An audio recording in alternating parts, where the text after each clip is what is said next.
नमस्कार, माझ्या चॅनलवर तुमचे स्वागत आहे। आज आपण पाहणार आहे शाबू वडे। त्यासाठी मी इथे 3 वाटी साबुदाणे भिजवून घेतलेले आहेत। 2 उकडलेले बटाटे हे सुद्धा घेतलेले आहेत। बारीक चिरलेली कोथिंबीर, 1 वाटी शेंगदाण्याचा कूट, वरीच्या तांदळाचे पीठ हे मिक्सरला बारीक करून घेतले आहे। तसेच सैंधव मीठ, जिरे आणि मिरच्या। मिरची व जिरे मिक्सरला पेस्ट करून घ्यायचे आहे।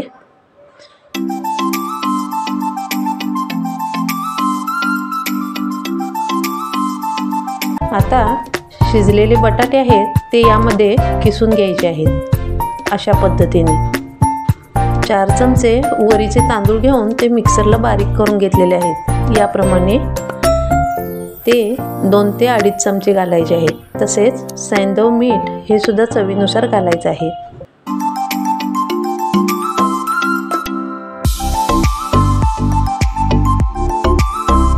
जी मिक्सरला मिरची आणि जिरे पेस्ट करून घेतली आहे ते यामध्ये घालायचे आहे।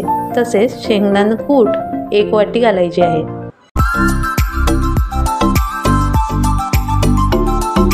भरपूर अशी कोथिंबीर घालायची आहे व आता हे छान असे मिक्स करून घ्यायचे आहे। नंतर हाताने मळून घ्यायचे आहे। अशा पद्धतीने असे गोळे बनवून त्याला वड्याचा आकार द्यायचा आहे।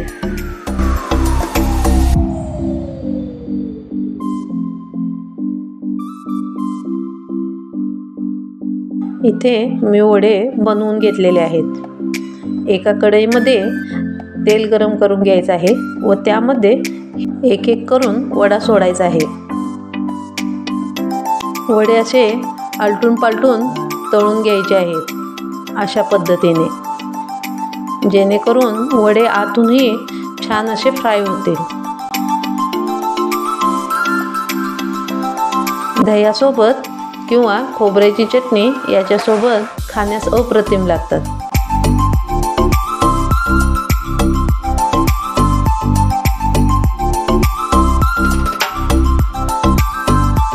तर कशी वाटली आजची रेसिपी जरूर कळवा। आपण भेटू अशाच एका नवीन व्हिडिओ सोबत। तोपर्यंत धन्यवाद।